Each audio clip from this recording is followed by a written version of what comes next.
नमस्कार। ज्ञान दीक्षा सत्संग में आप सभी का स्वागत है। ये सत्संग ज्ञान दीक्षा कार्यक्रम का भाग है जो ज्ञान मार्ग .गुरु पर सभी साधकों के लिए निशुल्क और ऑनलाइन उपलब्ध है। सत्संग में आपके प्रश्नों के उत्तर दिए जाते हैं, सत्यापन में सहायता की जाती है और परीक्षाएं होती हैं। तो आज एक परीक्षा शुरू करेंगे जो अमिताभ की परीक्षा है। कुरुक्षेत्र को प्रणाम, गुरुदेव को प्रणाम, सभी साधकों को प्रणाम। मेरा पहला प्रश्न है, ज्ञान मार्ग के बाद कौन सा मार्ग अपनाना जरूरी है? जो तो ज्ञान मार्ग में स्वयं का ज्ञान हो जाता है, मैं कौन हूँ ये ज्ञात हो जाता है, अज्ञान का नाश हो जाता है। इसके बाद जानने के लिए कुछ बचता नहीं है और ये सर्वश्रेष्ठ मार्ग है स्वयं को जानने के लिए। तो इसके बाद कोई और मार्ग में यदि जाते हैं तो वो मार्ग नीरस ही प्रतीत होता है।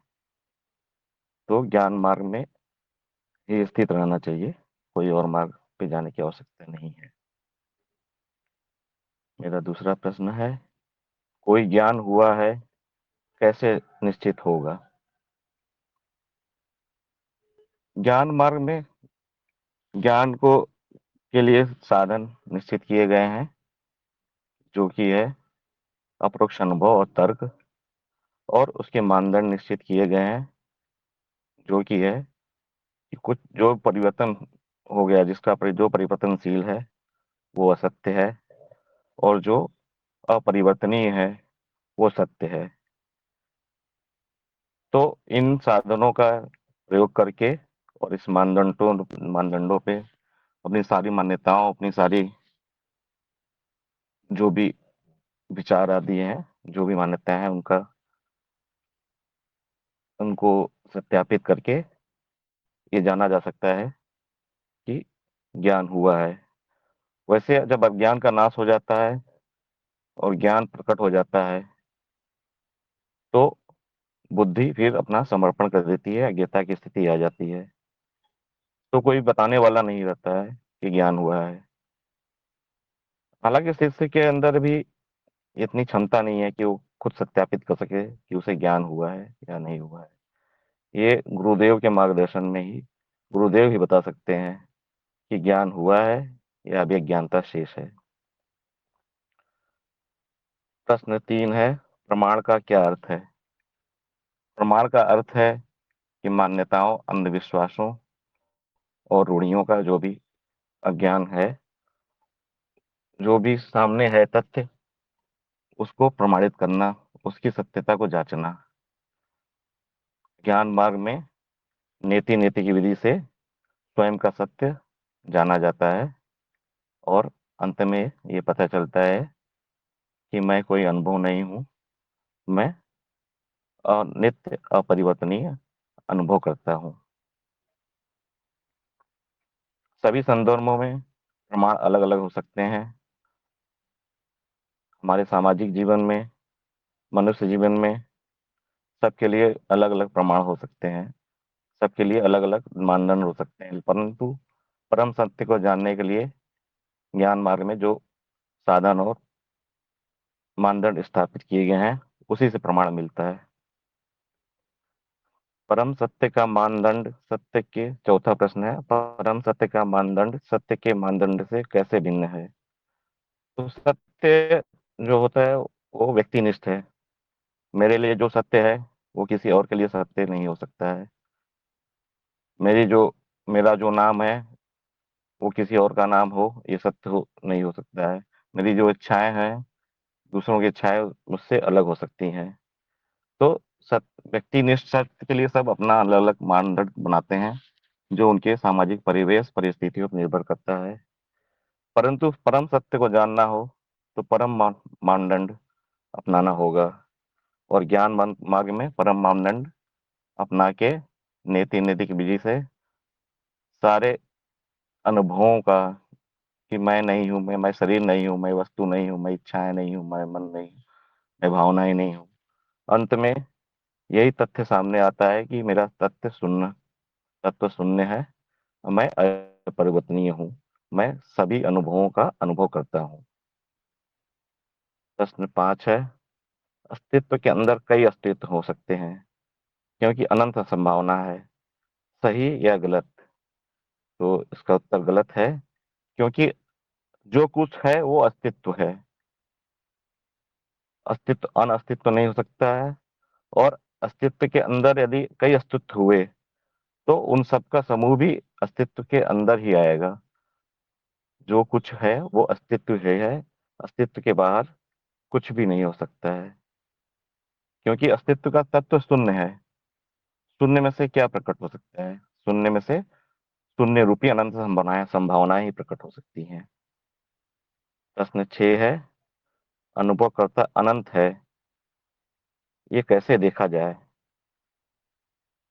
अनुभवकर्ता का तत्व शून्य है और जो अपरिवर्तनीय है, और हमारे इंद्रियों से जो भी ज्ञान होता है वो मिथ्या का ही ज्ञान होता है।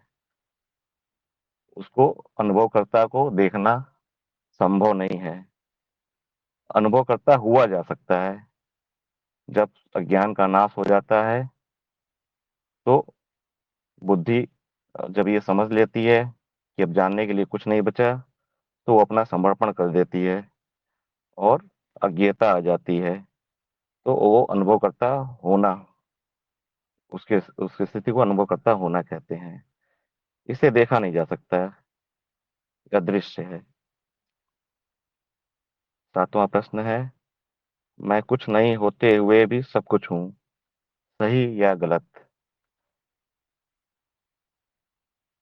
द्वैत के स्तर पे या अहम भाव से अगर की दृष्टि से अगर यदि देखें, यदि मैं स्वयं को वस्तु, शरीर, भावनाओं, इच्छाओं के रूप में देख रहा हूं, तो ये असत्य है।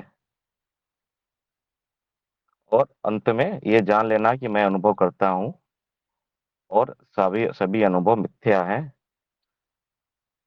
और अनुभवकर्ता का सत तत्व शून्य है। इसलिए मैं कुछ नहीं हूं। मेरा निर्गुणता ही मेरा स्वभाव है, आनंद ही मेरा स्वभाव है। परंतु ये अनुभव और अनुभवकर्ता जो अस्तित्व के दो आयाम हैं, इनका भेद चित्त के द्वारा किया जाता है। लेकिन यदि देखने जाए कि इसके भेद में दोनों के बीच में कोई सीमा रेखा है, तो वो मिलता नहीं है। तो अंत में ब्रह्म ज्ञान में यही जाना जाता है कि जो कुछ हूँ, जो कुछ है वो मैं ही हूँ। प्रश्न 8 है, साक्षी भाव का कार्य 24 घंटे करना कैसे संभव है? साक्षी भाव कोई कार्य नहीं है। साक्षी भाव में जो भी कार्य होते हैं, स्वाभाविक रूप से उनको निर्लिप्त होके साक्षी भाव में देखना, बिना उनसे प्रभावित हुए, यही यही साक्षी भाव है। तो साक्षी भाव में इसमें कोई ऊर्जा नहीं खर्च होती है, कोई प्रयास नहीं लगता है। ज्ञान हो जाने के बाद जब अज्ञान का अभाव होता है, तो साक्षी भाव स्वतः ही प्रकट हो जाता है। 9वां प्रश्न है, अनुभव समाप्त होने पर क्या बच जाता है? तो अनुभव मूलभूत है, वो न कभी शुरू हुआ और न कभी समाप्त होगा। अस्तित्व में का जो तत्व शून्य है, उसी में अनंत संभावनाएं अनुभव के रूप में प्रकट होती हैं। और सभी मूलभूत 7 मूलभूत प्रश्नों के संदर्भ में उत्तर में, अनुभव के संदर्भ में कोई उत्तर नहीं मिलता है कि अनुभव कब शुरू हुआ, कब खत्म हुआ, अनुभव कितने हैं, अनुभव कहाँ है, अनुभव कैसे होता है। अज्ञेयता, अनुभव अज्ञेय है। तो अनुभव के खत्म होने का, समाप्त होने का कोई प्रश्न नहीं है। 10वां प्रश्न है, मनन का त्याग कब करें? साधक के लिए मनन करना आवश्यक है। गुरु के मार्गदर्शन में मान्यताएं बहुत हैं हमारे ऊपर। कौन सी मान्यताएं का नाश हो चुका है, कौन सा नहीं नहीं नाश हो पाया अभी तक, ये गुरु ही बताते हैं। तो जब तक ज्ञान स्थिर न हो जाए, जब तक गुरु न ये न कह दें कि अब कोई आवश्यकता नहीं है, अब जो इच्छा हो वो करो, तब तक मनन का त्याग नहीं करना चाहिए। और सारा सत्यापन होने के बाद भी यदि कुछ संदेह होता है कभी, तो उसको सत्यापित करके अथवा विघ्न आने पे, शंका होने पे गुरु का मार्गदर्शन लेना लेना ही चाहिए। तो मनन का त्याग साधना साधक के लिए तो करना उचित नहीं है। जी गुरुदेव, मेरे उत्तर समाप्त हुए। धन्यवाद। धन्यवाद। आपका प्रयास बहुत अच्छा रहा और आपको 10 में से 7 अंक मिले हैं। 7 तो इसका अर्थ है आप पास तो हो गए हैं। और इतना ज्ञान काफ़ी है साक्षी भाव की साधना शुरू करने के लिए। फिर भी मेरा सुझाव है कि ज्ञान मार्ग से संबंधित जो पाठ हैं, जैसे सत्य, ज्ञान के साधन, अज्ञेयता, ये जो पाठ हैं इनको दोबारा सुनिए। सुनना है, दोबारा लिखना नहीं है। आपके लिए और अच्छा होगा, प्रगति के लिए। बाकी सब ठीक है। गुरुदेव, आपका बहुत बहुत धन्यवाद। कोटि से प्रणाम आपको कि आपने मुझे इस लायक समझा कि मैं ज्ञान दीक्षा मार्ग में आगे बढ़ सकूं। आपने मुझे शिष्य के रूप में अपनाया, इसलिए मैं आपका बहुत आभारी हूँ। साथ ही मैं अपने साधक भा- साथियों का बहुत आभारी हूँ, निशिगंधा जी का, अशोक सर का, अजय सर का, जिन्होंने परीक्षा की तैयारी में मेरी सहायता की है। जी धन्यवाद गुरुदेव। हाँ जी, चलते रहिए। आपके मार्ग में कोई बड़ी समस्या नहीं है, कोई बड़ा विघन नहीं है। अब हम इनके प्रश्न पर चर्चा करेंगे, लेकिन यदि कोई अपना प्रश्न अगर पूछना चाहे तो ज़रूर लिखिए, मैं आपके भी प्रश्न लूँगा। इनका पहला प्रश्न था, ज्ञान मार्ग के बाद कौन सा मार्ग अपनाना ज़रूरी है? पूरे अंक मिले, बिल्कुल सही उत्तर आया। यदि आपका मार्ग ज्ञान मार्ग है तो फिर क्या सोचना, ज्ञान मार्ग वैसे भी अंतिम है। और यदि आपका ये मार्ग पहला मार्ग है तो ये पहला भी है, आखिरी भी है, पूर्ण मार्ग है ये। इसके बाद आगे नहीं जाया जा सकता, पीछे ज़रूर जाया जा सकता है, जो कि साधक की रुचि पर निर्भर है। और जैसा कि इन्होंने कहा कि ज़्यादा दूर नहीं जा पाते, थोड़े दिनों में ही नीरस हो जाता है सब कुछ। ज्ञान रस जिसने पी लिया वो उसको किसी और चीज़ में इतना रस नहीं आएगा। हाँ, थोड़ी रुचि किसी किसी की होती है, देखो ये क्या है वो क्या है। और उपयोगिता के कारण भी हम कभी कभी कुछ मार्गों में जाते हैं, साधना करते हैं, शायद शुद्धिकरण के लिए, शायद ज्ञान प्रसार के लिए, सेवा के लिए। परंतु ज्ञान मार्ग अंतिम है ज्ञान के हिसाब से। नंबर 2, कोई ज्ञान हुआ है कैसे निश्चित होगा? इनको आधे अंक मिले। तो इन्होंने एक बात कही कि परिवर्तन नहीं होगा उसमें, जो जो जिससे कि मैं सहमत हूँ। वही मानदंड सत्य का भी है। ज्ञान को कैसे कहा जाएगा कि वो ज्ञान है, क्योंकि वो बदलेगा नहीं बार बार। बदलता गया तो, और अगर उपयोगी है तो हम उसको विज्ञान कहेंगे, लेकिन ज्ञान नहीं। लेकिन जो हर दूसरे दिन बदल जाए, ये था या वो था, ऐसा था या वैसा था, ये सही है वो सही है, ये किताब सही है या वो किताब सही है, ये गुरु सही बोलता है या वो गुरु सही बोलता है, अगर इस तरह का झूला झूला जा रहा है, मानसिक झूला, तो एक ही कारण है, ज्ञान नहीं हुआ। अगर आपका अप्रोक्ष अनुभव है और आपकी बुद्धि उस पे सत्य का ठप्पा लगाती है, तो आप कह सकते हैं कि हाँ मुझे कुछ ज्ञान हुआ है। हमेशा बदलेगा नहीं, ये एक है। तो मैंने आधे अंक क्यों काटे? क्योंकि ये एक, आप कह सकते हैं, संकेत है ज्ञान होने का। दूसरा है प्रश्न समाप्त हो जाएंगे। मैं उम्मीद कर रहा था कि ये बताएंगे बात। प्रश्न समाप्त हो जाएंगे, अब पूछने का कुछ बचेगा नहीं, कोई शंका बचेगी नहीं। तीसरा है शांति, आनंद, प्रभाव आएंगे इसके जीवन पर। पता चल जाएगा कि हाँ ज्ञान हुआ है तो जीवन बदलेगा, ज्ञान नहीं हुआ तो कुछ नहीं बदलेगा। कभी कभी ज्ञान होने के बाद भी कुछ नहीं बदलता, क्योंकि पहले से ही सब कुछ अच्छा है। लेकिन अगर सब कुछ अच्छा नहीं है और बदल नहीं रहा, तो फिर समझ लो ज्ञान नहीं हुआ है। और इन्होंने कहा कि गुरु ही बता सकते हैं कभी कभी, कभी कभी हाँ, लेकिन हमेशा नहीं। अंत में गुरु की रुचि होती है साधक की प्रगति में, लेकिन ये जानने में नहीं होती कि तुमको ज्ञान हुआ है या नहीं, वो पूछते नहीं है। अगर वो शिष्य बार बार प्रश्न करता जाए या हर तरह की शिकायत लेकर आता जाए कि मेरे जीवन में ये भी नहीं हो रहा वो भी नहीं हो रहा, तब गुरु को जांचना पड़ता है कि देखें पहले कुछ ज्ञान हुआ या नहीं हुआ। और फिर वो गुरु अपने कुछ तरीके उपयोग करता है। हर गुरु का अलग तरीका होगा। कुछ गुरु प्रश्न पूछेंगे, कुछ परीक्षा लेंगे, कुछ कोई कार्य दे देंगे। गुरु की परीक्षा बड़ी अजीब सी होती है, उससे कोई बच नहीं सकता। वैसे किसी को कुछ पड़ी नहीं है, किसको ज्ञान हुआ है, क्योंकि ये निजी मामला है। अगर आप संतुष्ट हैं, मेरे सारे प्रश्नों के उत्तर आ गए, बिल्कुल ठीक है सब, बस मान लेना है ज्ञान हुआ है। और अंत में एक और बात जाननी चाहिए सभी जो ज्ञान मार्ग पे है, कि ज्ञान तो होता नहीं है, अज्ञान का नाश ही होता है। तो ये अंतिम बिंदु है इस प्रश्न के उत्तर का, कि यही जाना जाएगा कि जानने को कुछ नहीं था, सारा मेरा अज्ञान था और अब मेरा अज्ञान नहीं है, समाप्त। अज्ञेयता की स्थिति में हम पहुंचेंगे तो निश्चित होगा कि मेरा मार्ग अंत हुआ है। इसलिए मैंने इनको सुझाव दिया था कि शुरू के जो भाग हैं कार्यक्रम के, उनमें ये सब बातें बताई गई हैं, उनको दोबारा सुनिए तो आपका लाभ होगा।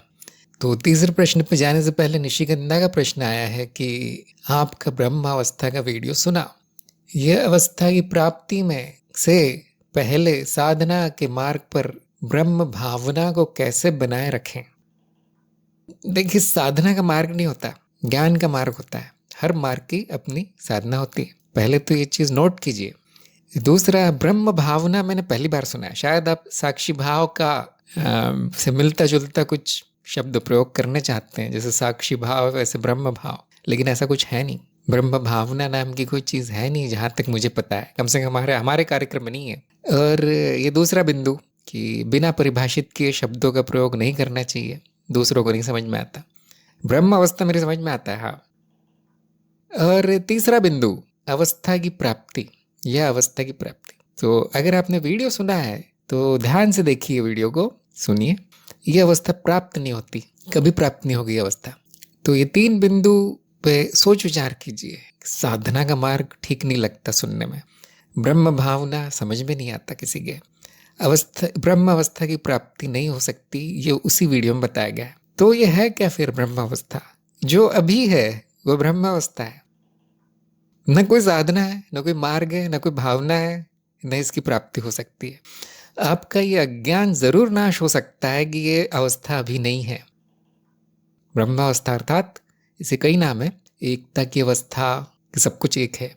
अनुभवकर्ता का विलय, मिल जाना, सहज समाधि, अनुभव क्रिया, योग आदि आदि, हर मार्ग में अपना नाम उन्होंने रख दिया है, हमने उसका अपना नाम रख दिया है। और कभी कभी सुनने में बहुत अच्छा लगता है ब्रह्म अवस्था, इसलिए बोलते हैं। तो ये अभी है, इसकी प्राप्ति नहीं होगी। आपका ये अज्ञान समाप्त होगा कि ये अभी नहीं है। कैसे समाप्त करूं? देखिए क्या अभी ब्रह्म अवस्था नहीं है? निशिगंधा से मैं पूछ रहा हूँ, उत्तर दीजिए, क्या अभी ब्रह्म अवस्था नहीं है? हाँ है। फिर कौन सी प्राप्ति करेंगे आप, कब करेंगे और कैसे बनाए रखे, आपने पूछा है। ये बात भी पूरी तरह गलत है। उसको कोई बनाए नहीं रख सकता, वो हमेशा से वही है, अखंड अवस्था। क्यों? क्योंकि ब्रह्म की अवस्था है, कौन बनाएगा उसको, कैसे बना रखेंगे आप? याद जरूर रख सकते हैं, शायद आप यही पूछना चाहते हैं मैं याद कैसे रखूं। आपने लिखा है मैं ब्रह्म हूं, ये ज्ञान की भावना। ज्ञान की भावना नहीं कहते, ये ज्ञान का स्मरण, ये भाव, एकता का भाव कह सकते हैं आप। एक भाव, जैसे साक्षी भाव 2 का भाव है कि मैं वो अनुभव नहीं हूं, मैं ये अनुभव करता हूं, ये साक्षी भाव द्वैत है। एक भाव, ये नया शब्द है, इसलिए सब लोगों को मैं कहना चाहता हूं कि ये सही शब्द नहीं है। और अब ये कह सकते हैं कि ब्रह्म ज्ञान का स्मरण कैसे रखूं। तो एक ही तरीका है ज्ञान मार्ग में, आत्मविचार या मनन। देखिए अभी है या नहीं। अभी आप ब्रह्म है या नहीं। या कभी कभी लोगों को ये अच्छा नहीं लगता कहना कि मैं ब्रह्म हूं या आप ब्रह्म है। ब्रह्म है या नहीं, ये भेद, ये द्वैत, ये मनुष्य, ये अहम, ये सब मिथ्या है या नहीं, हमेशा ये जांचते रहना। मैं हमेशा कैसे जांचूं, ये तो मुझे समय नहीं है, तो ज़रूरत नहीं है। देखिए आप नहीं भी जांचेंगे तो भी वो वही अवस्था रहेगी। आप बीच बीच में देख सकते हैं कि है या नहीं, क्योंकि उसका कोई फायदा नहीं है वो स्मरण करके ज़्यादा।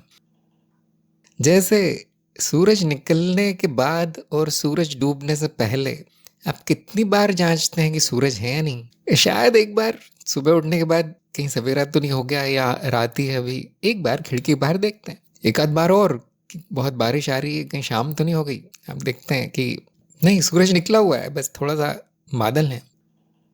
आपकी रुचि है। देखिए अगर आप एकता को स्मरण रखना चाहते हैं कई बार दिन में, जांच लीजिए है या नहीं, वो भाव आ जाएगा। वो अवस्था लाई नहीं जा सकती, ऐसी कोई अवस्था है नहीं, क्योंकि ये चित्त की अवस्था नहीं है। चित्त की अवस्था आती जाती है, ब्रह्म अवस्था बस आप अपना अज्ञान हटा सकते हैं कि वो चली जाती है या आज आ सकती है, या उसकी प्राप्ति हो सकती है या उसका कोई मार्ग है? कुछ नहीं है, कुछ नहीं है। सिर्फ अज्ञान का नाश हो सकता है। यहाँ कितना अज्ञान है कि एक नहीं है अभी, जो कि आपने बोला कि नहीं है, तो वहीं समाप्त हो गया है ना।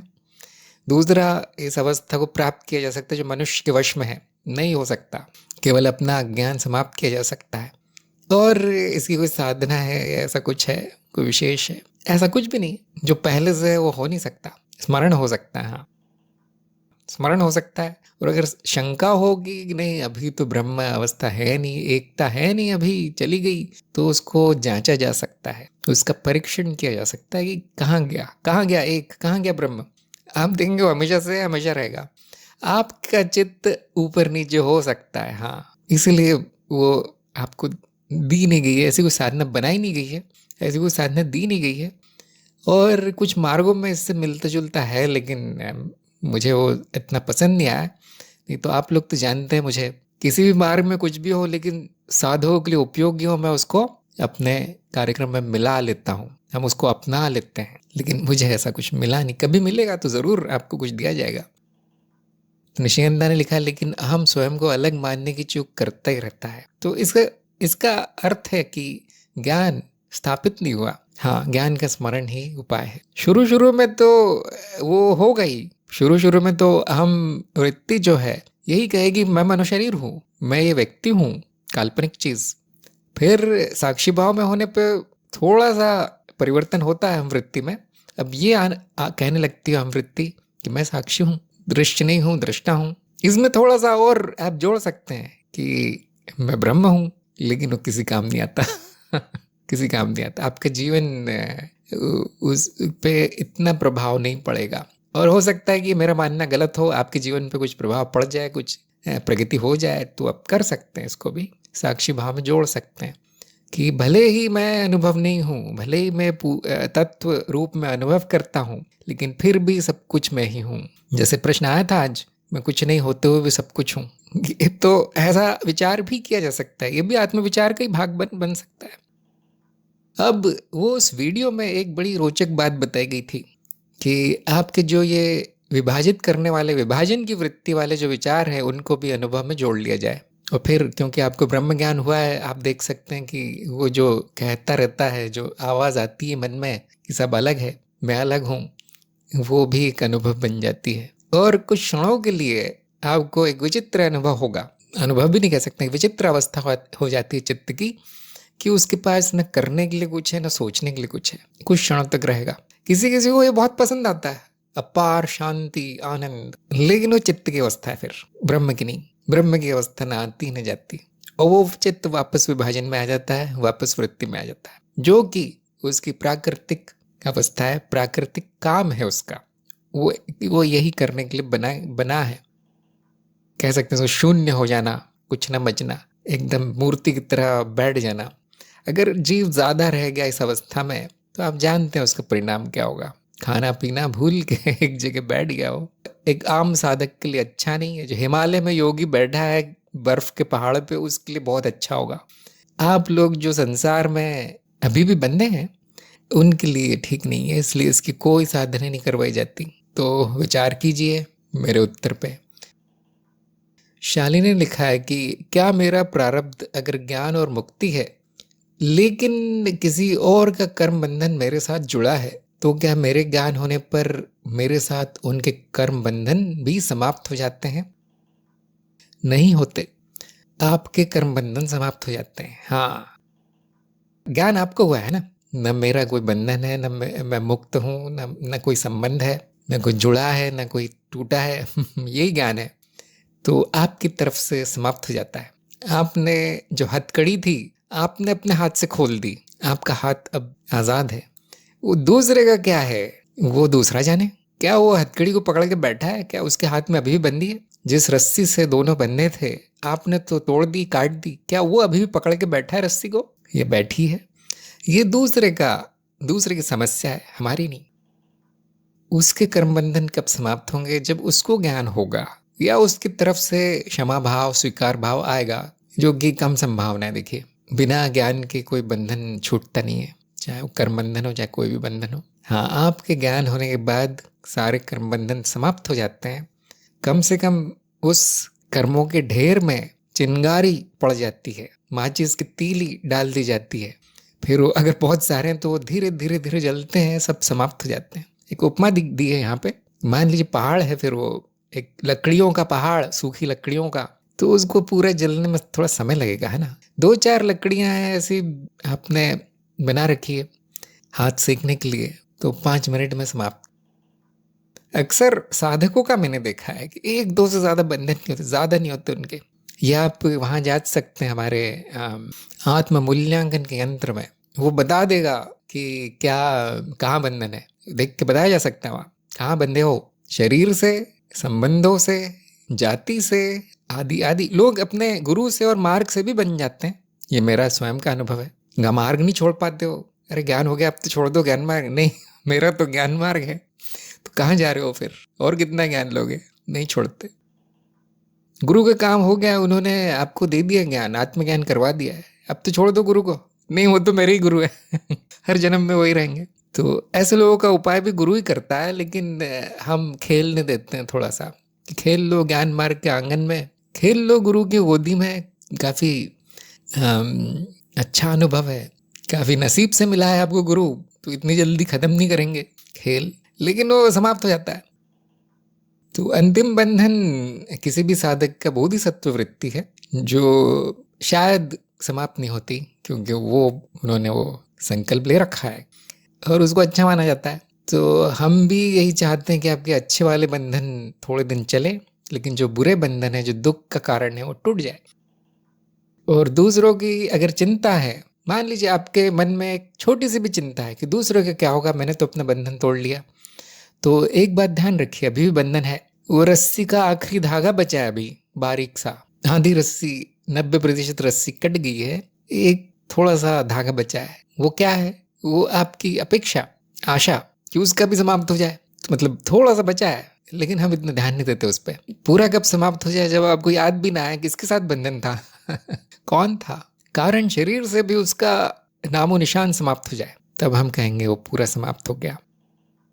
तो क्या करें, दूसरों का कर्म बंधन तोड़ने के लिए कुछ नहीं कर सकते आप, ये स्वेच्छा का मामला है, फ्री विल है ना, स्वेच्छा का मामला है। अगर वो व्यक्ति इतना बुद्धिमान है, उसको इतना ज्ञान है कि ये बंधन अच्छा नहीं है, मेरे लिए भी अच्छा नहीं है, जिसके साथ मैंने बांधा है उसके लिए तो बहुत बुरा है, पिंजरे जैसा है, तो वो खुद ही तोड़ देगा। लेकिन आप जाएंगे वहां पर, किसी भले ही आप अपनी दया के कारण गए हो कि तोड़ दो, आप भी तोड़ दो, मैंने तोड़ दिया है, तो उसके बहुत बुरे परिणाम आते हैं।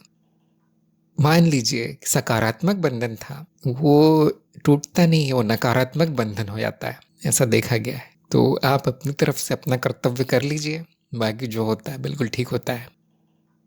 तब तक हम इनके तीसरे प्रश्न की तरफ चलते हैं, प्रमाण का क्या अर्थ है। ये उत्तर गलत हो गया। आपने थोड़ा बहुत सत्य के मानदंड के बारे में बताया कि सबका अलग अलग मानदंड होगा ये वो, लेकिन वो सत्य के मानदंड है, हम प्रमाण की बात कर रहे हैं। प्रमाण की परिभाषा आपके ज्ञान के साधन नाम के पाठ में दी गई है, प्रमाण किसको कहते हैं। और ज्ञान का साधन और प्रमाण एक ही चीज़ है, बस शब्द अलग अलग है। प्रमाण शब्द न्याय शास्त्र से आया है, ज्ञान का साधन ज्ञान मार्ग। तो प्रमाण का अर्थ वही है जो ज्ञान दिला दे, जो यथार्थ दिखा दे, कोई शंका न बचे कि यथार्थ क्या है, जो जैसा है वैसा दिखा दे, ये है प्रमाण। और न्याय शास्त्र में आप कह सकते हैं कि जो प्रमा को सत्य साबित कर दे, प्रमाण। प्रमा क्या है वो, ये सब आपको न्याय शास्त्र में जाना पड़ेगा, मैं इतना वो उसमें जाता नहीं हूँ, कठिन हो जाता है मामला। तो प्रमाण वही है जो ज्ञान दिला दे। तो ज्ञान मार्ग में प्रमाण क्या है? अप्रोक्ष अनुभव और तर्क। ज्ञान का साधन क्या है? ठीक हुई। इसलिए मैंने कहा था कि आपको शुरू के कुछ पाठ दोबारा देखने चाहिए। नंबर 4, परम सत्य का मानदंड सत्य के मानदंड से कैसे भिन्न है? तो इनको आधे अंक मिले, क्योंकि इन्होंने कहा कि नहीं, मानदंड बदलता रहता है, व्यक्तिनिष्ठ होता है, उपयोगिता के आधार पर तय किया जाता है। परम सत्य का मानदंड कैसे तय किया जाता है?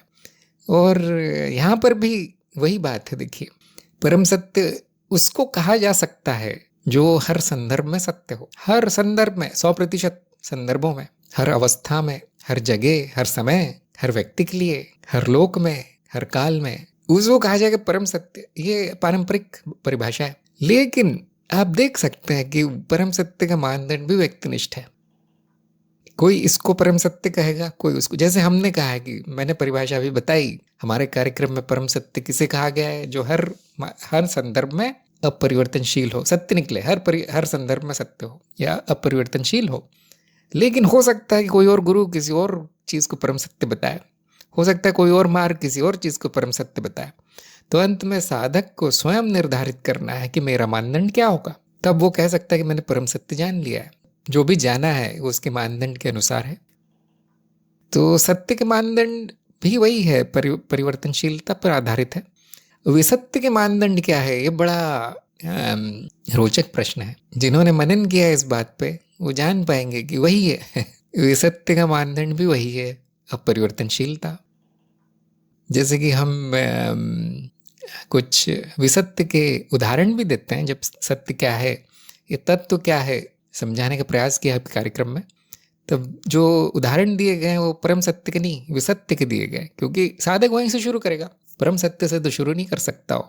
तो जो नाम रोज बदल जाए, जो कीमत रोज बदल जाए, व्यक्ति का स्वभाव रोज बदल जाए, या वैज्ञानिक का जो खोज है वो रोज बदल जाए कि आज ये है कल वो है, ऐसा, उसको सत्य नहीं माना जाता। विसत्य में भी यही मानदंड है। जैसे कि मैंने कहा है कई बार कि सत्य जानने का कोई और तरीका हो ही नहीं सकता। भले ही आप किसी और को सत्य कह दो जो परिवर्तनशील है उसको भी, लेकिन आप देखेंगे विसत्य परिवर्तनशील है, लेकिन फिर भी उपयोगी होने के कारण उस परिवर्तनशील चीज को भी सत्य मान लिया जाता है। लेकिन है ही वो मानदंड है, अगर वो बहुत जल्दी जल्दी बदल जाए तो अब उस पर विश्वास नहीं होता, भले ही वो व्यवहारिक हो, विसत्य हो।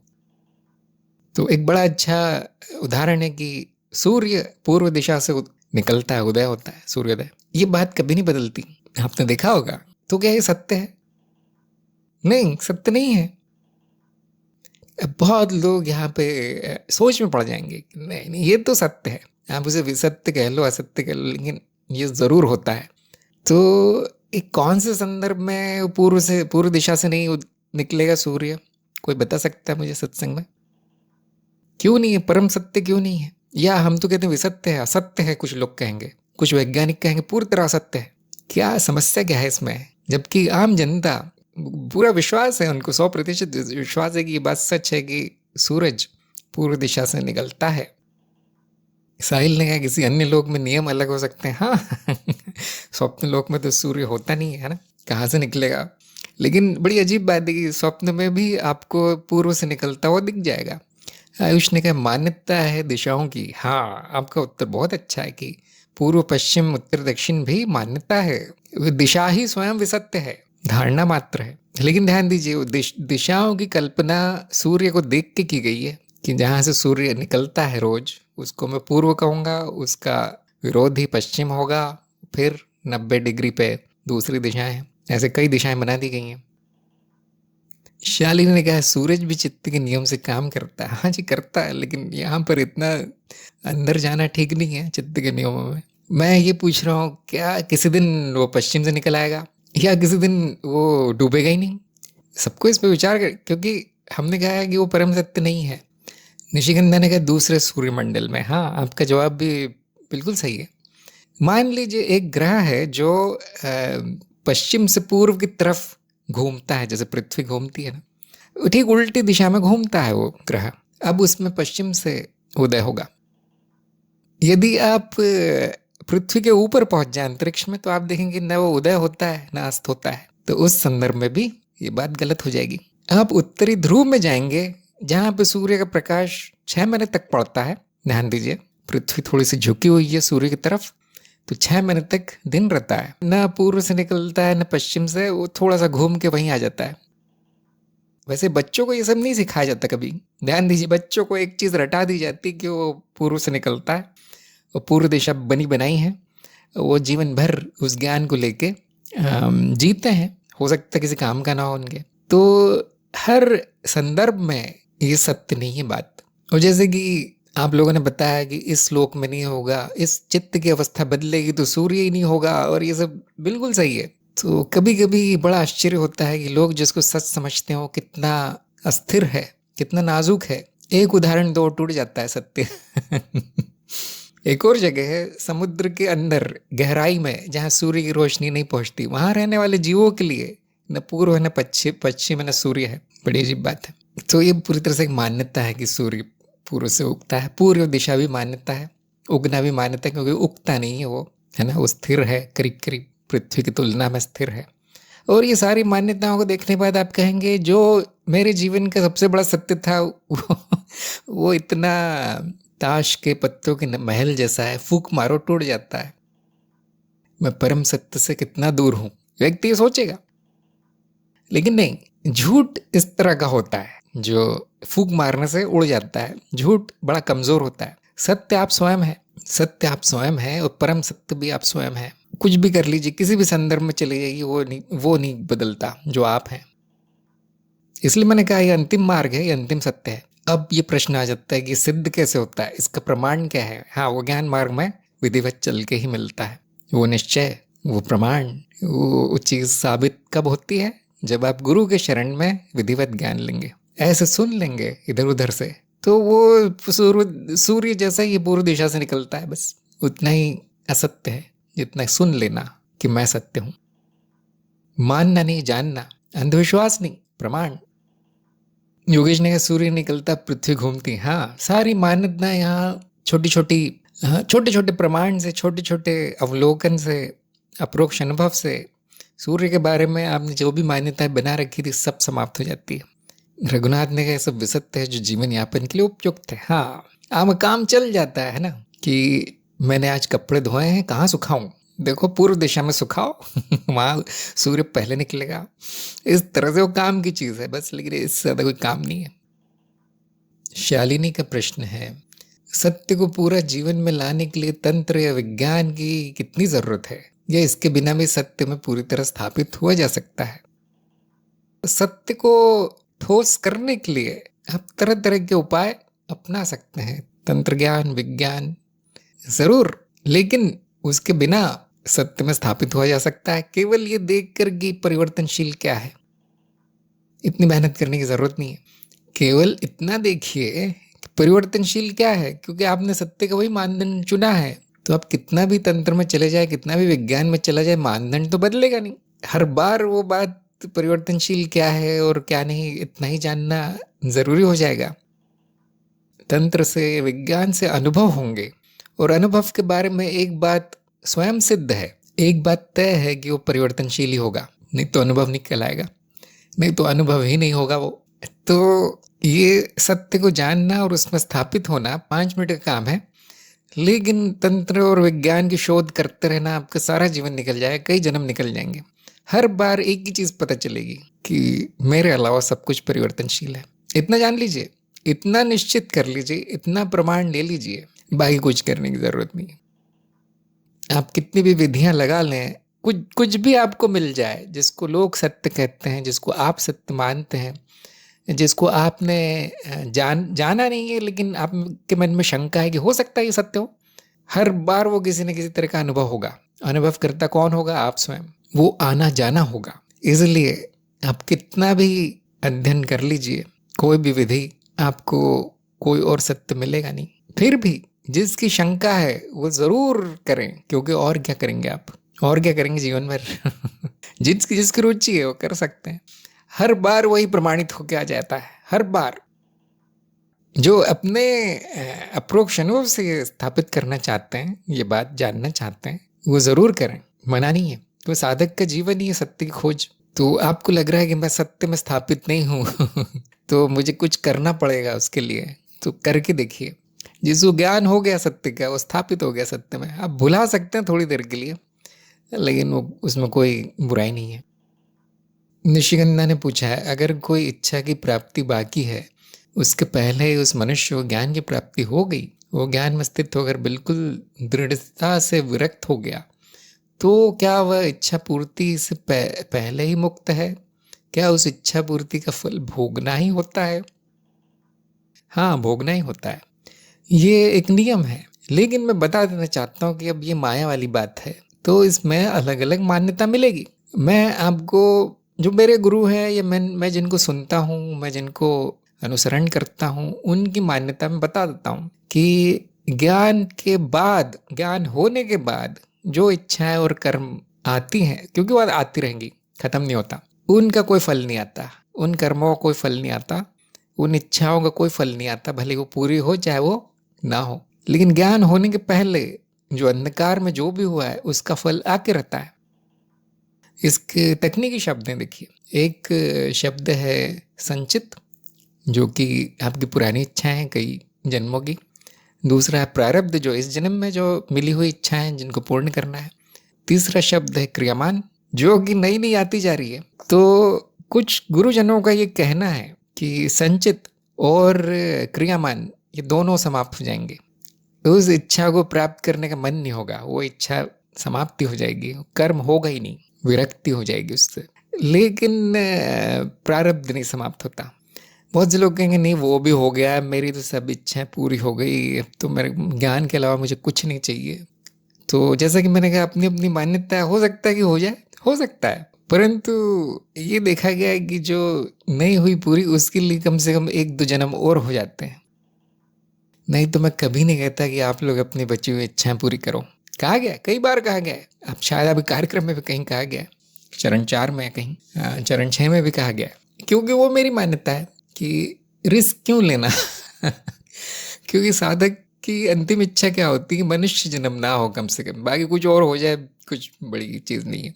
तो कोई नहीं जानता, देखिए, क्योंकि माया में कुछ भी हो सकता है। तो जो पुरानी इच्छा थी, एक दिन आई थी, कभी हो सकता है बचपन की इच्छा हो या ज्ञान प्राप्ति से पहले की इच्छा हो सकता है कि उसके लिए कोई जन्म हो जाए, हो सकता है कि वो पूर्ण हो जाए, उस पर कर्म हो जाए, बहुत कुछ हो सकता है। हम कहते हैं कि इतना रिस्क नहीं लेना है, उसे पूर्ण कर देना है जो प्रारब्ध में मिला है, तो उससे शांति, विरक्ति भी पूर्ण हो जाती है कि अब कुछ नहीं बचा मेरे लिए। और इस तरह से ये जो जीव है वो शरीर को पूरी शांति में छोड़ता है, व्याकुलता में नहीं कि ये तो हुआ ही नहीं हो, तो ये हम नहीं चाहते, ऐसा ये स्थिति आने नहीं देना चाहते हम, इसलिए हम कहते हैं कर लो। और कभी कभी ज्ञान के बाद भी नई नई इच्छा आती रहती है, तो हम कहते हैं पूरी हो जाए तो आनंद लो, ना हो तो और ज्यादा आनंद लो, क्योंकि उसका फल नहीं आने वाला। कर्म का नियम कहता है कि कर्म होगा, फल तो आएगा ही। वो इच्छा एक छोटा सा कर्म है, सूक्ष्म कर्म कह सकते हैं, कि वो हो गया है, देखिए आपकी तो नहीं है वो, लेकिन वो हो चुका है, तो कुछ न कुछ फल आता है कर्म के सिद्धांत के अनुसार। और ये पूरी तरह माया है, इसलिए उम्मीद नहीं रखनी चाहिए कि कुछ न कुछ होगा, एक ही चीज होगी। नियम जरूर है, लेकिन कभी कभी उन नियमों के परे जाया जा सकता है। जैसे कि मैं अक्सर कहता हूँ, वो लोग पूछते कैसे जाएंगे कैसे जाएंगे, तो वो बड़ी कहानी है फिर, है ना। अगर आपकी कोई इच्छा बच गई हो और आप में शंका है कि अब मैं क्या करूँ, मुझे ज्ञान हो गया, मेरी कोई इच्छा नहीं है इसको पूर्ण करने की, लेकिन आई थी वो कभी, तो मेरा एक ही सुझाव है, प्रार्थना कीजिए। प्रार्थना कीजिए कि वो इच्छा आपका विघ्न न बन जाए, आपकी प्रगति में बाधा न बन जाए।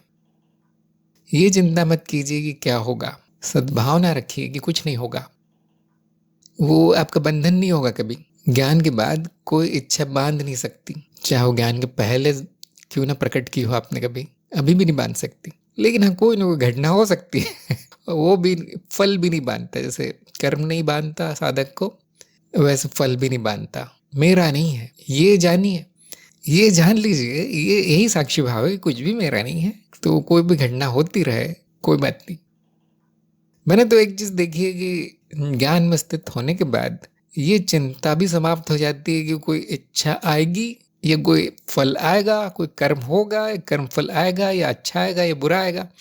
बहुत से साधक हैं, बहुत से गुरुजन हैं, ये सोचना ही छोड़ देते हैं। कब? जब उनका साक्षी भाव करीब करीब सध जाए, छोड़ चुके हैं वो, क्या मेरा जन्म होगा, क्या मैं मनुष्य जीवन से मुक्त हूँ, क्या मैं ऐसे मुक्त हूँ, क्या मैं वैसे मुक्त हूँ, क्या मेरा कर्म बंधन है, सब छूट जाता है। तो ये मुक्ति मेरे हिसाब से पूरी मुक्ति है, क्योंकि अब आपका छोटा सा भी विचार नहीं है इसके बारे में, आपके मन में कोई शंका, कोई डर भी नहीं है अब इस बारे में, क्योंकि ज्ञान पूरी तरह स्थित हो चुका है, पक्का हो चुका है, मजबूत हो चुका है। तो जब तक ऐसा ना हो, मेरा सुझाव है, प्रार्थना कर लीजिए। आपको किस बात का डर है, प्रार्थना सुन ली जाएगी, और साधना करते रहिए। योगेश ने कहा है कि माया है तो इसमें सब कुछ संभव है, कुछ भी संभव है, हाँ, प्रारब्ध को काटना भी संभव है। हाँ संभव है। ये वाक्य मैं अक्सर कहता रहता हूँ कि कर्म के नियम के परे भी जाया जा सकता है, संभव है, लेकिन आप लोगों को वो सब बताया नहीं गया है क्योंकि हम नहीं चाहते कि अब अपना प्राकृतिक जीवन छोड़ के इन कामों में लग जाए। वो ठीक नहीं, ज्ञान मार्ग के दृष्टिकोण से है ना। क्या प्रारब्ध सत्य है? और लोग कहेंगे नहीं, तो फिर क्यों पड़े हो उसे काटने पीटने के पीछे, क्यों पड़े हो? जो हो रहा है बिल्कुल सही हो रहा है। तो किसको चिंता होती प्रारब्ध को काट के जल्दी जल्दी नई योनि में जाने की? मैंने नाम लिया नई योनि, है ना, मैंने ऊपर की योनि नीचे की योनि नहीं नाम लिया। ये इसको हम कहते हैं तांत्रिक। इसलिए वो कैसे कर्म जल्दी समाप्त करने हैं तंत्र मार्ग में सिखाया गया, तंत्र बोधि में। वहाँ पे भी थोड़ा सा ही सिखाया, ज़्यादा नहीं। मैं नहीं चाहता कि कोई इन चीज़ों में पड़े ज़्यादा। वहाँ पे ये सब सिखाया गया। कर्म बंधन अगर बड़ा है, तकलीफदायक है, कैसे समाप्त किया जाए जल्दी से। लेकिन वो मार्ग ही अलग हो जाएगा फिर आपका। सोचिए इस बारे में। मेरे सामने ये बड़ा संकट है कि मैं छुपा भी नहीं सकता, बता भी नहीं सकता। जो योग्य है उसको ज़रूर बताया जाता है। ये जो बहुत कष्ट में है उसको ये तांत्रिक विधियाँ दी जा सकती हैं। रघुनाथ ने कहा है कि क्या माया अस्तित्व की शक्ति है? कविता में बोल सकते हैं हाँ, कि अस्तित्व में एक शक्ति है कि वो संभावनाओं को प्रकट कर सकता है, अप्रकट से प्रकट। तो वो अस्तित्व तो मैं हूं, अब मैं क्यों नहीं कर सकता, ये प्रश्न आ जाएगा। इसलिए सब बोला नहीं जाता। वो हो रहा है, अपने आप ही हो रहा है। जो अप्रकट है वो प्रकट में अपने आप ही आ जाता है। तो उसमें बीच में एक कारण लाना आवश्यक नहीं रहता। माया अस्तित्व की शक्ति है या अस्तित्व स्वयं माया है? बिना अस्तित्व को योग्यता प्रदान किए, तो शक्ति का अर्थ है योग्यता है उसमें। आप देखेंगे माया अर्थात अनुभव जो अनित्य है, जो परिवर्तनशील नाम रूप है, वो अस्तित्व स्वयं है, वो स्वयं है। तो इसका उदाहरण हम ऐसे दे सकते हैं कि क्या लहरें पैदा करना समुद्र की शक्ति है?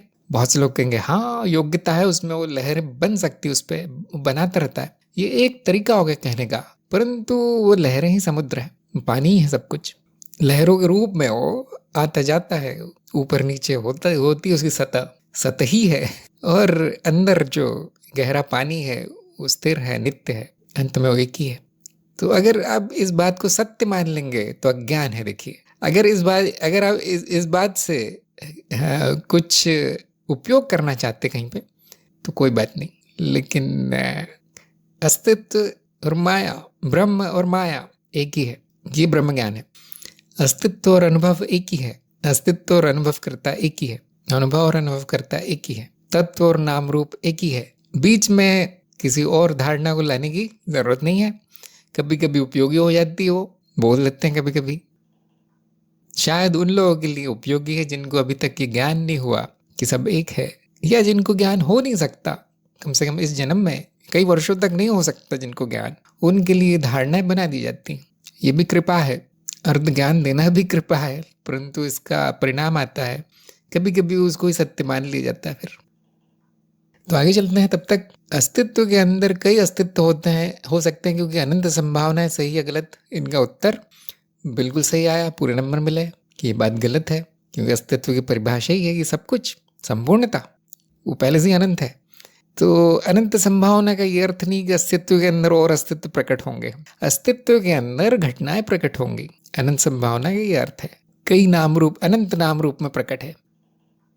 नंबर 6, अनुभव करता अनंत है, कैसे देखा जाए? तो इनको आधे अंक मिले क्योंकि इन्होंने प्रयास अच्छा किया है। तो सबसे पहले अनंत क्यों कहा गया है अनुभवकर्ता को, या जिसका अंत ना हो, ऐसा क्यों कहा गया है? क्योंकि बहुत लोगों की मान्यता होती है शरीर तक ही सीमित है, कुछ लोगों की मान्यता होती है दिमाग तक सीमित है, कुछ लोगों की मान्यता है कि मनुष्य तक सीमित है, लेकिन अनंत कैसे है? इसलिए जब ये पाया जाता है कि वो सीमित नहीं है, ये मान्यता समाप्त हो जाती है, फिर ये कहा जा सकता है उसका कोई अंत नहीं है। कभी कभी ये मान्यता होती है कि वो दिन में मिलता है, अनुभव करता है, रात में चला जाता है। कभी कभी ये मान्यता मिलती है कि मृत्यु के बाद तो चला ही जाएगा, जन्म होते ही वापस आ जाएगा। तो यहाँ पर उसको कोई घटना, ये वस्तु मान लिया गया है, तो कोई प्रक्रिया मान लिया गया है अनुभवकर्ता को। जब ये देखा जाता है कि वो तत्व है, वो नहीं जा सकता, न वो आ सकता है, न वो वस्तु है, न वो शुरू हो सकती है, न अंत हो सकती है, न समय में न स्थान में, तब उसके लिए एक ही शब्द बचता है, वो है अनंत। वो मैं स्वयं हूँ, मैं अनंत हूँ। तो अंत की परिभाषा अगर की जाए कि इस जगह शुरू होगा इतने मीटर बाद खत्म, इतने फीट बाद खत्म। तो हम कहते हैं हाँ, इसका यहाँ से यहाँ तक अस्तित्व है, उसके आगे नहीं है, उसके पीछे भी नहीं है। लेकिन अनुभवकर्ता के बारे में ये सब नहीं बताया जा सकता। आज से शुरू होगा, कल खत्म। समय में अगर सीमाएं बनाई जाए तो हो नहीं सकता। तो अंत को अगर परिभाषित किया जाए किसी भी तरह से, तो अनुभवकर्ता पर वो लागू नहीं होगा, हमेशा ऐसा होगा। सबको ये प्रमाण लेना चाहिए। अंत और आदि की परिभाषा आप कैसे भी कर लीजिए, वो आप देखेंगे अनुभवकर्ता पर लागू नहीं होती। तो उसके लिए क्या शब्द अपनाया जाए? अनंत। अनंत नकारात्मक शब्द है, अंत ना होना तो नकारात्मक ज्ञान होगा, और कोई ज्ञान नहीं होगा। जैसे कि उन्होंने बताया कि नहीं, देखा नहीं जा सकता इसको। क्योंकि किसी की सीमा देखना है आपको, तो वो दिख जाएगी, वो अनुभव हो जाएगा। अनुभव हो गया तो अनुभव करता नहीं है। बड़ा आसान है। देखिए, इस तरह से प्रमाण लिया जाता है ज्ञान मार्ग में, अप्रोक्ष अनुभव से। नंबर 7, मैं कुछ होते हुए भी सब कुछ हूँ, सही या गलत। तो इनको आधे अंक मिले, क्योंकि उन्होंने बताने का प्रयास किया है। तो यहाँ पर 2 स्तरों पर उत्तर आएगा इसका। पहला है द्वैत का स्तर, दूसरा है द्वैत का स्तर। बाकी उत्तर आप लोग समझ गए होंगे कि द्वैत में मैं ये कह सकता हूँ कि मैं तत्व हूँ, इसलिए वो नहीं हूँ जो नाम रूप है, या हर प्रकार का अनुभव मैं नहीं हूँ। जो कि संक्षेप में कह सकते हैं कि मैं कुछ नहीं हूँ, शून्य, जो कि इन्होंने भी बताया, अमिताभ ने। अद्वैत के स्तर पे हम कह सकते हैं कि जो भी प्रकट है वो भी मेरा ही नाम रूप है। कैसा नाम रूप? मिथ्या नाम रूप। तो कुछ नहीं होते हुए भी सब कुछ मैं हूँ। फिर से चलते हैं समुद्र और लहरों की तरफ, कि क्या ये एक लहर समुद्र है? क्या वो वाली लहर समुद्र है? आप कहेंगे नहीं, वो पानी है, समुद्र है, तत्व रूप है। कोई भी लहर समुद्र नहीं है, लेकिन वो सारी लहरें अंत में उसी का रूप है, अनित्य है। तो सब कुछ तो वही है फिर। तो यहाँ पे वो 2 शब्द बड़े घुमाने वाले हैं, कुछ और सब कुछ। इनको अगर परिभाषित कर दे, कुछ का क्या अर्थ निकाला जाए यहाँ और सब कुछ का क्या अर्थ निकाला जाए, इन दोनों को अगर परिभाषित कर दे तो ये वाक्य पूरी तरह सही होगा। तो ऐसे पूर्ण जवाब आता है तो मैं पूर्ण नंबर देता हूँ। कभी कभी किसी प्रश्न का उत्तर 2 स्तरों पे आता है। नंबर 8, साक्षी भाव का कार्य 24 घंटे करना कैसे संभव है? इनको पूरे नंबर मिले, और इसीलिए मैंने कहा कि आप जा सकते हैं चरण 4 में, क्योंकि साक्षी भाव की शायद पहचान हो गई है। इन्होंने कहा ये कार्य नहीं है, अपने आप आता है, भाव है। नहीं तो हम कहते साक्षी कर्म, साक्षी क्रिया, ऐसा कुछ नाम दे देते उसको और करवाते आपसे। क्यों नहीं कर रहे हो, दूसरे काम छोड़ दो, ये करो, ऐसा हम बोलते। लेकिन ऐसा कुछ नहीं है। देखिए, बस वो भाव है। जैसे उन्होंने पूछा था ना, उसकी प्राप्ति कैसे हो, और वो कौन से कब आएगा और कौन से दिन प्रकट होगा। ऐसा कुछ नहीं होगा। आपको ज्ञान हुआ है तो अभी आ जाएगा साक्षी भाव। लेकिन आप बोलेंगे स्मरण तो करना ही पड़ेगा ना, स्मरण भी अपने आप ही आएगा। क्यों चला जाता है? क्योंकि कुछ कारण होगा। वो साधना है, उसको आदत बना लेना, वो साधना है, कुछ करना नहीं है। नंबर 9, अनुभव समाप्त होने पर क्या बच जाता है? इनका उत्तर पूरी तरह सही था। समाप्त नहीं होता, क्योंकि अनुभव अस्तित्व है, तो कभी जाता नहीं है। न वो समय में है कि उसका अंत या आदि होगा, प्रारंभ होगा, ऐसा कुछ भी नहीं है। तो ना केवल अनुभव करता अनंत है, ये प्रश्न के उत्तर ये बताता है कि अनुभव भी अनंत है, उसका भी कोई अंत नहीं है, ना उसका कोई प्रारंभ है, आरंभ है, क्योंकि वो अस्तित्व है, इसलिए वो एक है। तो क्या क्या है जो जिसका अंत है, आरंभ है? घटनाओं का। यह भी कार्यक्रम में बताया गया शायद, कि एक घटना शुरू होती है, एक घटना का अंत होता है, और वो शुरू और अंत कहाँ होगा, ये भी पूरी तरह से ऐच्छिक और व्यक्तिनिष्ठ है, अर्थात मनगढ़ंत है। घटनाओं का भी बता नहीं जा सकता वो घटना कहाँ से शुरू हुई, कारण प्रभाव की श्रृंखला कहाँ से शुरू हुई, अब बता नहीं सकते। तो उस अस्तित्व में न कुछ शुरू होता है, न कुछ अंत होता है, इतना ही कहा जा सकता है। और आप देख सकते हैं नकारात्मक ज्ञान है। फिर अब इसका आगे अगर कोई पूछे फिर क्या होता है, मौन, मौन, वो बस है। नंबर 10, मनन का त्याग कब करें?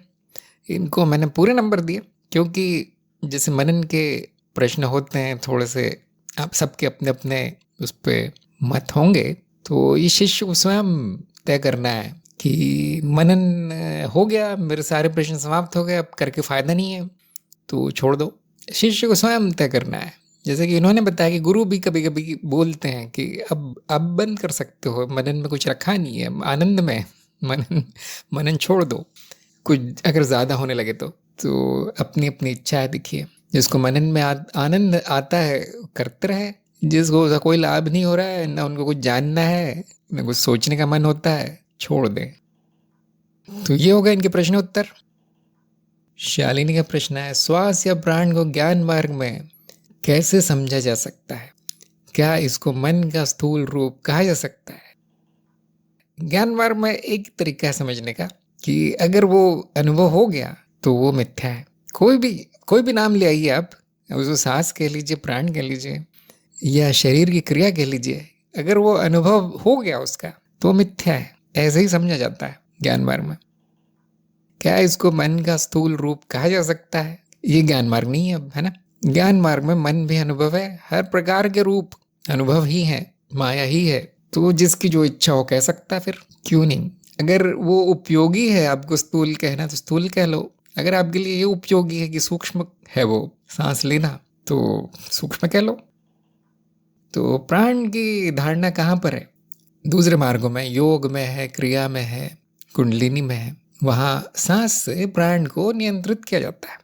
प्राण को एक शक्ति के रूप में देखा गया है जो कि मनुष्य को चलाती है, या कोई भी जीव हो, मनुष्य भी और दूसरे जीव भी, यहाँ तक कि सूक्ष्म जीव भी, उनको भी जो शक्ति जो उस शरीर को चलाती है उसको नाम दे दिया गया प्राण, और वो उनको कई प्रकारों में बांट दिया गया है। आपको 5 प्रकार तो पता होंगे, लेकिन और भी हैं। ये जो शक्ति है जो शरीर को चलाती है, ऐसा धारणा है, ध्यान दीजिए, धारणा है, वैज्ञानिक विधियां है, परिकल्पना है, क्योंकि उपयोगी है उनके लिए उस मार्ग में। तो ऐसी धारणा है कि ये जो शक्ति है प्राण की, वो नाड़ियों में चलती है। उन नाड़ियों को आप स्थूल रूप में देख सकते हैं, स्नायु तंत्र के रूप में, उसमें बिजली चलती है ना। तो धारणा पूरी तरह से गलत नहीं है, व्यवहारिक है।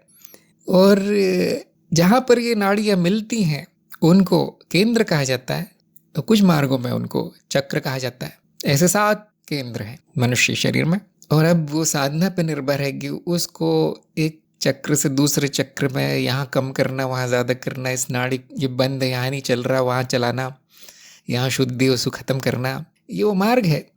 और वहाँ उसको अगर स्थूल रूप कहा जाए वो प्राण को और काम हो जाए तो हम कहते हैं हाँ हो गया काम हो गया तुम्हारा, स्थूल ही है। और अगर उसको सूक्ष्म कहा जाए और आपका मानसिक रूप से आपने उसको कल्पना शक्ति से या जो भी शक्ति आपकी संकल्प शक्ति से ठीक कर दिया, तो सूक्ष्म मानने में बुराई नहीं है, हाँ सूक्ष्म था इसलिए ठीक हो गया। तो सांस से शुरू होता है काम, जिसको प्राणायाम कहते हैं। तो प्राणायाम सांस का अनुशासन नहीं है जितना कि प्राण का अनुशासन है। लेकिन जो नया साधक आता है उसको तो सांस ही पता है, उसको प्राण क्या पता उसको वो तो कहेगा ये निश्वास है, किसी ने देखा नहीं आज तक, ये चक्र क्या होता है मैं तो जानते ही नहीं, ये तो किसी पुरानी किताब में लिखी हुई पुरानी चीज़ है। तो हाँ, ये प्राचीन विज्ञान है, परंतु वो देखा जा सकता है। जो ये सब काम करते हैं, ये साधना करते हैं, खुद बताएंगे कि इस तरह के चक्र हैं, इस तरह के प्राण हैं, इस तरह की नाड़ी है, नाम भी रखे गए उनके। और ये प्राचीन है, जो आधुनिक विज्ञान है उसमें इतना विकास नहीं हुआ कि वो जान पाए कि सब क्या है। कई देशों में, हाँ पूर्वी पश्चिमी सभी देशों में प्राण की परिकल्पना देखी जा सकती है। पश्चिम में मेरिडियन, पूर्व में ची की, कुछ भी नाम हो सकते हैं ना, और भारत में प्राण। तो जब ये प्राण पूरी तरह से केंद्रित होकर उनकी शक्ति बढ़ जाती है, जब अपनी पूर्ण शक्ति के अनुसार चलते हैं, जब वो बिना किसी अवरोध के, तो उसका नाम बदल दिया जाता है। अब वो कहलाएगी कुंडलिनी। तो मैं इससे ज़्यादा ना बोलूँ तो अच्छा है, क्योंकि मेरा मार्ग नहीं है। बाकी जिनकी भी इच्छा है वो कार्यक्रम समाप्त होने के बाद इस मार्ग में जुड़ सकते हैं और किसी सही गुरु के मार्गदर्शन में ये सब समझ सकते हैं। ज्ञान मार्ग में मिथ्या है, हर अनुभव मिथ्या। तो मैं इसलिए नहीं बताता ये सब क्योंकि लोग फिर बोलते हैं मुझे अब वो बता दीजिए, क्रिया भी बता दीजिए, मुझे वो विधि भी बता दीजिए, मुझे करना है। और फिर तब कठिन हो जाता है मेरे लिए, क्योंकि मैं नहीं बता सकता, मैं नहीं करवा सकता।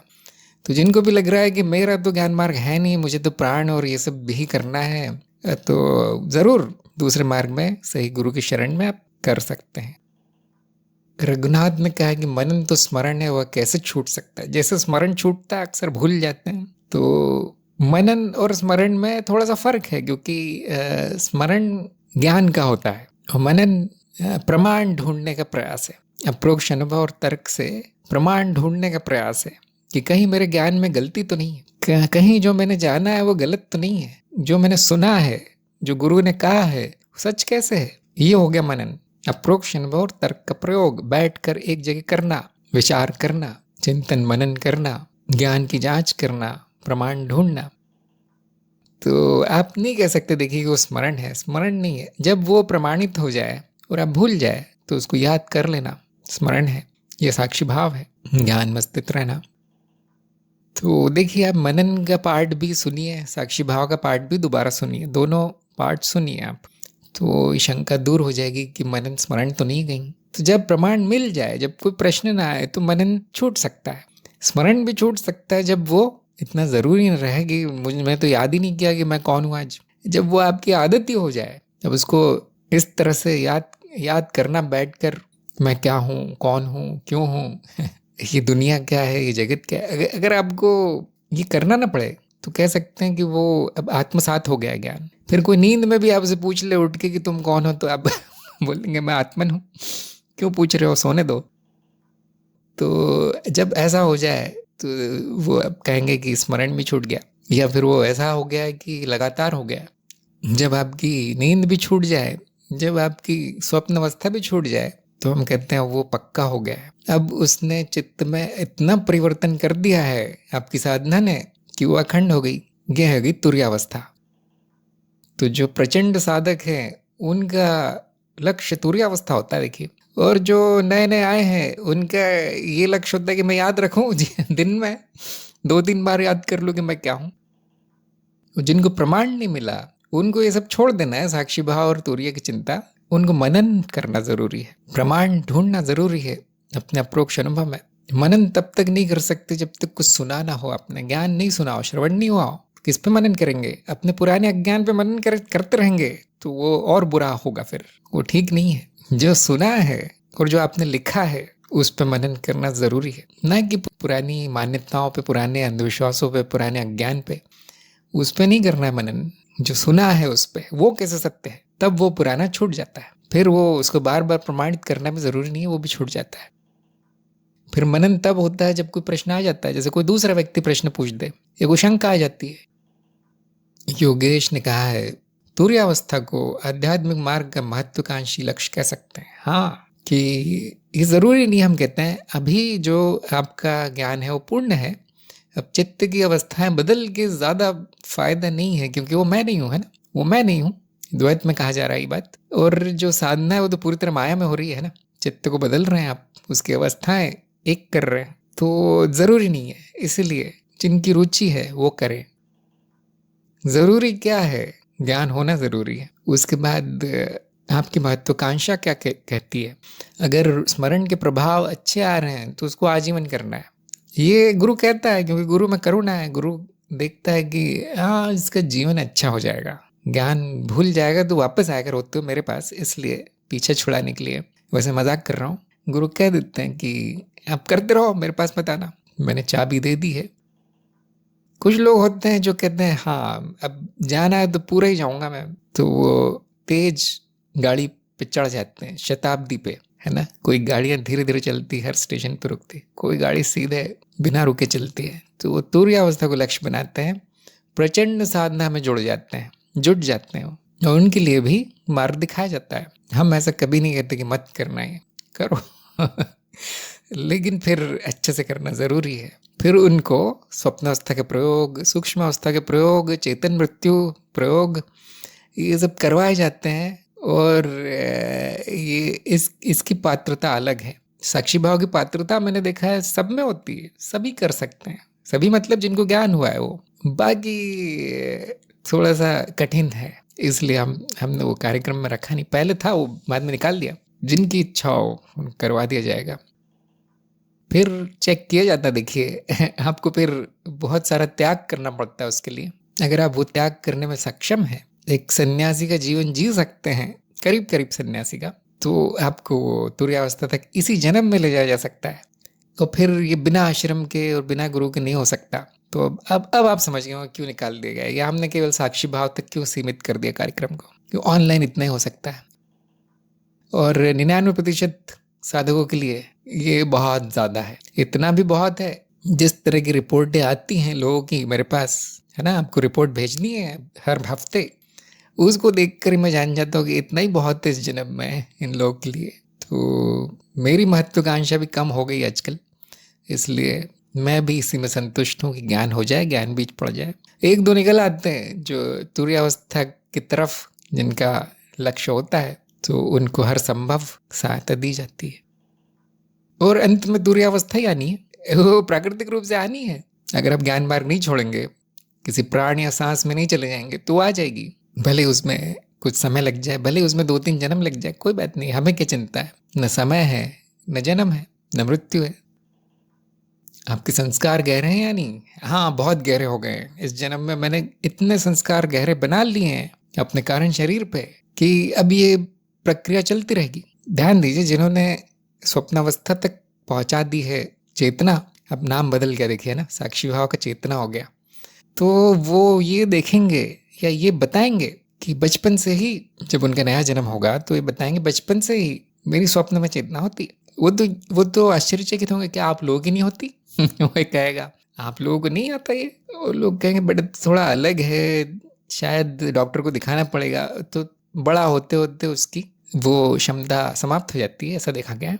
सूक्ष्म अनुभव होना, ऐसे बच्चों को स्वप्न के विचित्र अनुभव होना आम बात है, क्योंकि वो अज्ञान में पैदा हुआ है, अज्ञानियों से घिरा है, इसलिए वो बड़ा हो गया ज्ञानी बन जाता है। तो इसलिए जिसको बचपन से ही लक्ष्य मिल गया, जिसको बचपन से ही गुरु और मार्ग मिल गया, वो बड़ा भाग्यशाली है। उसकी साधना ठीक वहां से शुरू होगी जहाँ छूटी थी। तो इसीलिए इस बात का अधिक महत्व है कि आप पे संस्कार कितना अच्छा पड़े उसका। भले ही आपका ज्ञान मार्ग ना हो, भले ही आपकी रुचि कहीं और हो, फिर भी अगर आपने थोड़ा भी संस्कार बना लिया तो ज्ञान बीज के साथ जन्म होगा। उतना हम कहते हैं जरूरी है, उतना हर साधक के लिए जरूरी है, इतना होना चाहिए। तो आपने देखा होगा चरण 4 होने पे मेरा सुझाव एक ही रहता है कि ये साधना आजीवन जारी रखिए। ऐसा अभी तक एक के साथ भी नहीं किया गया कि आप छोड़ दो, आपकी जरूरी नहीं है, ऐसा बहुत कम हुआ है, एक भी नहीं ऐसा। क्यों? जैसा कि मैंने शुरू में कहा था, हम रिस्क नहीं लेना चाहते हैं। हम चाहते हैं कि इस जीवन का पूरा उपयोग किया जाए, काम पूरा करना चाहते हैं हम। इसलिए आपको ये बताया जाता है कि करते रहना है, ये साधना छोड़ना नहीं है। तो मुझे लगता है आप लोगों के प्रश्न समाप्त हो गए हैं, तो यहाँ सत्संग भी समाप्त करते हैं। अमित, आपको एक और बार बधाई, आपका भविष्य बहुत अच्छा है, चलते रहिए मार्ग पे, और हम अगली बार अगली सत्संग में मिलेंगे। सभी का सत्संग में आने के लिए बहुत बहुत धन्यवाद। नमस्कार।